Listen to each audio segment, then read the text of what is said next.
Herkese salam. Bizim bugün dərsimiz Azərbaycan dilindən vətənimizi tanıyaq mövzusudur.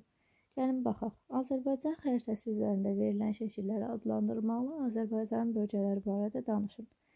Elə başlayaq bizim paytaxtımız olan Bakıdan.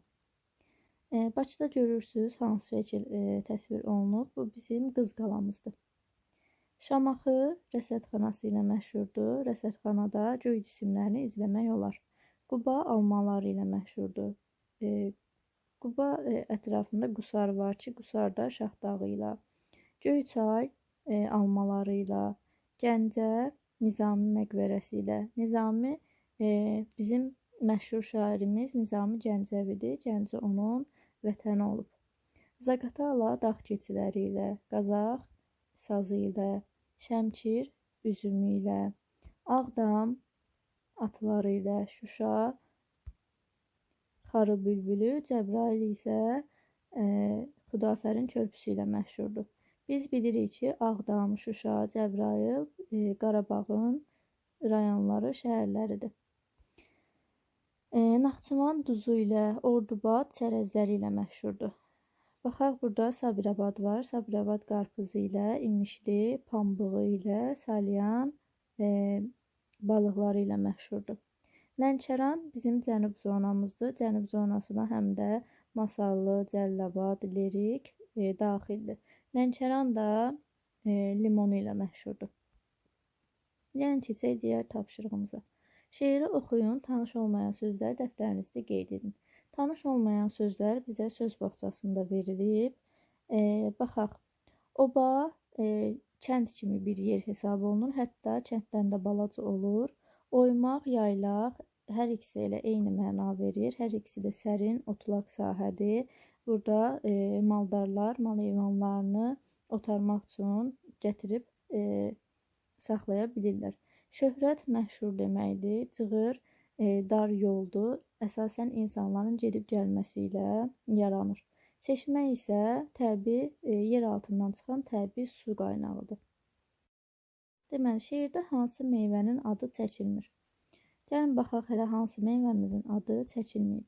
İlk öncə yadımızda saxlayaq. Burada limon, alma, üzüm və nar verilib.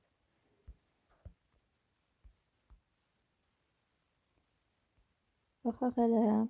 Baxın, Göyçayımın qızıl narı. Nar verilib.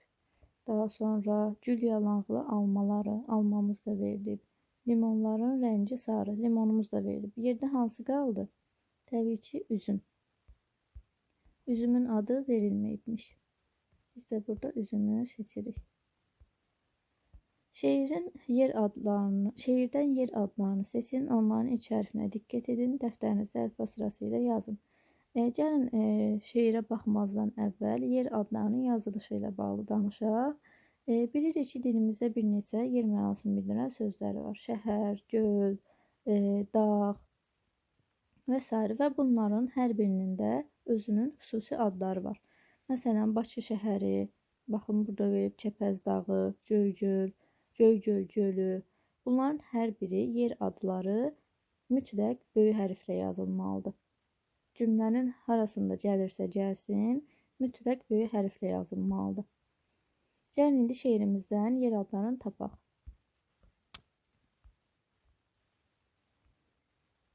İlk öncə bunları silək.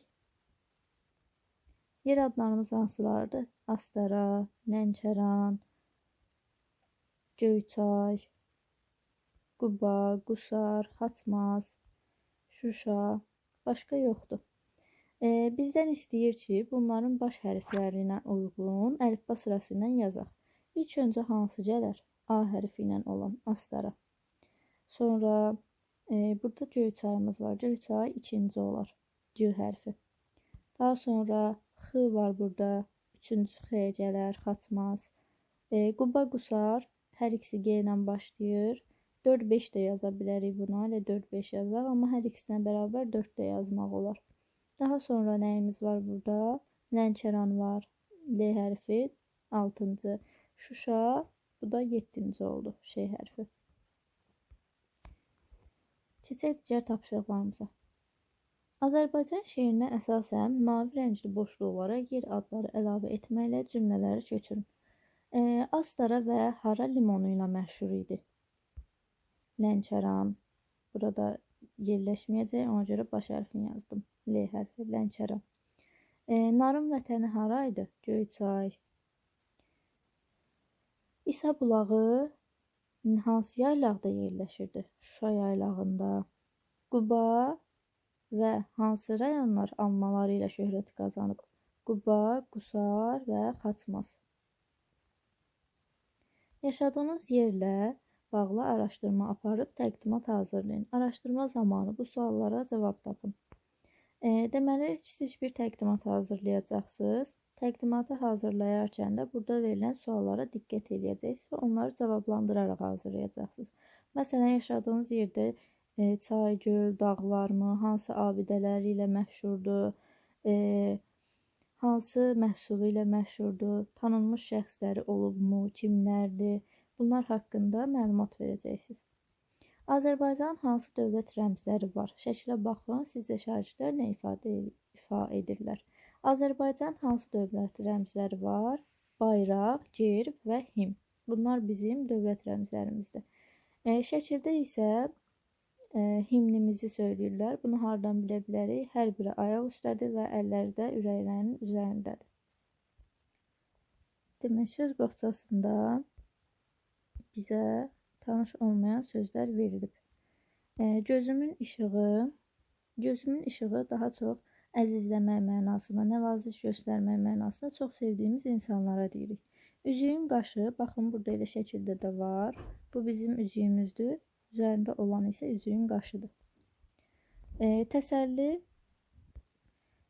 kədərli bir insanı sakitləşdirmək üçün, ona dayaq olmaq üçün istifadə olunan bir yoldur. Mayak isə gəmilərə yol göstərmək üçün qurulmuş bir güllədir.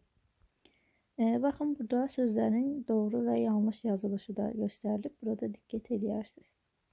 Bayrağımızın rəngləri və üzərindəki nişanların mənaları barədə danışın. Bayrağımız bildiyimiz kimi 3 rəngdən ibarətdir. Mavi, qırmızı, yaşıl.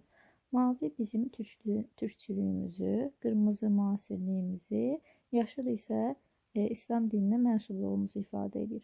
Üzərindəki ay ulduzda hər bir müsəlman ölkələrin bayraqlarında yer alır. Deməli, baxaq. Göy qurşağı haqqında bildiklərinizi xatırlayın. Şair hansı əlamətlərinə görə bayrağımızı göy qurşağına bənzədir? Baxın, bizim bayrağımız da rəngbərəngdir. Göy qurşağı da rəngarəng olur. Yəni, hər ikisində müxtəlif rənglər var. Göy qurşağı da göydə, səmada olur. Bizim bayrağımız da səmada dalğalanır. Şəkillərə baxın, onların oxşar xüsusiyyətini müəyyən edin. Bu oxşarlıq şeirin hansı bəndində təsvir olunub? Baxın, oxşarlıq nəydə ola bilər? Üzük və onun qaşı. Burada da ay paranı üzüyə, ulduzu isə onun qaşına bənzədir. Şeirdə də belə bir ifadə var idi. Gəlin tapaq. Ay üzüyə bənzəyir, ulduz onun qaşına. Keçək digər tapşırığımıza. Şeirin son misralarından və şəkildən istifadə edərək mayak sözünü izah edin. Sizcə nə üçün şair bayrağımızı mayaka bənzədir? Mayak dediyi nədir? Gəmilərə yol göstərmək üçün bir güllədir. Bizim bayrağımız da mayak kimi hündürdə, göy üzərindədir və bir növ bizə kimliyimizi göstərir, yol göstərir bizə o da. Mayak necə gəmilərə yol göstərir, bayrağımız da bizə kimliyimizi, kim olduğumuzu göstərir. Hər bir sözə yaxın mənalı olan sözü seçin. Sözümüz xoşuna gəlmək. Xoşuna gəlmək nə olar? Sevinmək olmaz, şad olmaq olmaz, bəyənmək. Bənzəmək isə gözləmək olmaz, birləşmək olmaz, oxşamaq. Bənzəmək, oxşamaq, xoşuna gəlmək, bəyənmək yaxın mənalı sözlərimizdir. Gerb Azərbaycanın rəmzi hesab olunur və gerbimiz Azərbaycanın gücü, qüdrəti və tarixini simvolizə edir. Gerbin üzərində gördüyümüz kimi bayrağımızın rəngləri əks olunub, göy, qırmızı, yaşıl. Ortada təsvir olunan, mərkəzdə təsvir olunan alov isə bizim odlar yurdu olduğumuzu ifadə edir. Gerbin üzərindəki bu sümbül və palıd ağacın budağı isə gəlin görək nədir? Sümbül bizim zəhmətkeşliyimizi, bollluq bərəkətliyimizi ifadə edir. Palıd isə ölkəmizin möhkəmliyini, uzun ömürlülüyünü. Şəkildə gördüyünüz 3 hündür bina birlikdə nəyi xatırladır? Sizcə nə üçün Azərbaycana odlar yurdu deyilir? Şəkildə gördüyümüz bu bina bizə alovu xatırladır. Baxın, alov formasındadır. Görək hələ nəyə görə odlar yurdu deyilir? Burada mətnimizdən öyrənək. Möcüzələr adası. Bu şəhərcik Xəzər dənizində yerləşir. Onun adı Neftdaşlardır. İnsanlar bu şəhəri polad dirəklər üzərində qurmuşlar. Ona görə də buranı Möcüzələr adası adlandırırlar. Bu şəhərdə neftçilər yaşayırlar. Onlar dənizin dərinliyindən neft çıxarırlar. Neft Azərbaycanın sərvətidir. Azərbaycan dünyada odlar yurdu kimi tanınır. Neft daşlarını nə üçün Möcüzələr adası adlandırırlar? Baxın, çünki insanlar bu şəhəri polad dirəklər üzərində qurmuşdular. Bu şəkildə Bakı şəhərinin rəmzi təsvir olunub. Sizcə niyə Bakı şəhəri üçün belə bir rəmz seçilib? Bax, görürsünüz, burada dalğalar verilib. Dalğalar Xəzər dənizini təsvir eləyir. Bilirik ki, Bakı şəhəri Xəzər dənizinin sahilində yerləşir. Burada gördüyümüz 3 alov da bayaq gördüyümüz bu binanı təsvir edir. Burada da sözlərin doğru və yanlış yazılışı verilib. Diqqət eləyərsiniz. Şəkildə nə görürsünüz? Bura haradır? Siz də sərgilərdə iştirak etmişsinizmi? Bu haqda danışın. Şəkildə görürük ki, Nigar adlı bir qızdır və sərgidə iştirak eləyir. Sərginin adı da Vətənim Azərbaycandır mövzusudur. Siz sərgilərdə iştirak etmişsinizmi? Edibsinizsə və yaxud etməyibsinizsə bu haqda məlumat verəcəksiniz. Nigarın çəkdiyi rəsmə baxın və suallara cavab verin. Nigarın çəkdiyi rəsm budur. Biz buna əsasən suallara cavab verəcəyik. Bu rəsmin mövzusu nədir? Bax, görürük ki, bu rəsmin mövzusu Novruz bayramıdır. Nə üçün Nigar bu müsabiqəyə belə bir şəkil təqdim etmişdi? Çünki müsabiqəmizin adı Vətənim Azərbaycan idi və Azərbaycanın milli bayramı da Novruz bayramıdır. Ona görə belə bir şəkil təqdim edib. Şəkildə Novruz bayramına aid daha nələr təsvir oluna bilərdi? Bilirik ki, Novruz bayramı simvolları tonqaldır, yumurtadır, səmənidir. Şirniyyatlarımız var, milli şirniyyatlarımız onlardır. Burada tonqal verilib, yumurta verilib. Biz burada səmənini çəkə bilərdik və yaxud kosa ilə keçəri də təsvir eləmək olardı. Novruz bayramı ilə bağlı olan sözləri tapın. Tonqal, xonça, səməni, qoğal, bahar. Nəyə görə bahar? Çünki bahar yaz fəslidir və yaz fəslində Novruz bayramı keçirilir. Kosa, papaq, paxlava, qoz, yumurta, şəkərbura. Qruplarla işdə də şəkildə gördüklərinizin hazırlanma qaydalarını müzakirə edəcəksiniz və bunları bir-bir sırayla yazacaqsınız.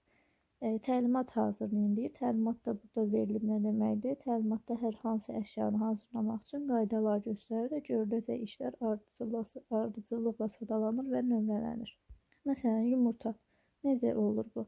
Yumurtanı ilk öncə qaynadarıq. Qaynatmadan eləyənlər də olur. Qaynadarıq ki, sınmasın əlimizdə. Daha sonra onu rəngli qələmlər çıxararıq ikinci olaraq. Üçüncü isə onu rəngləyib süfrəyə qoyarıq. Digərlərini də bu şəkildə eləyə bilərsiniz. Bu günlük dərsimiz bu qədər. Gələn dərslərdə görüşənədək.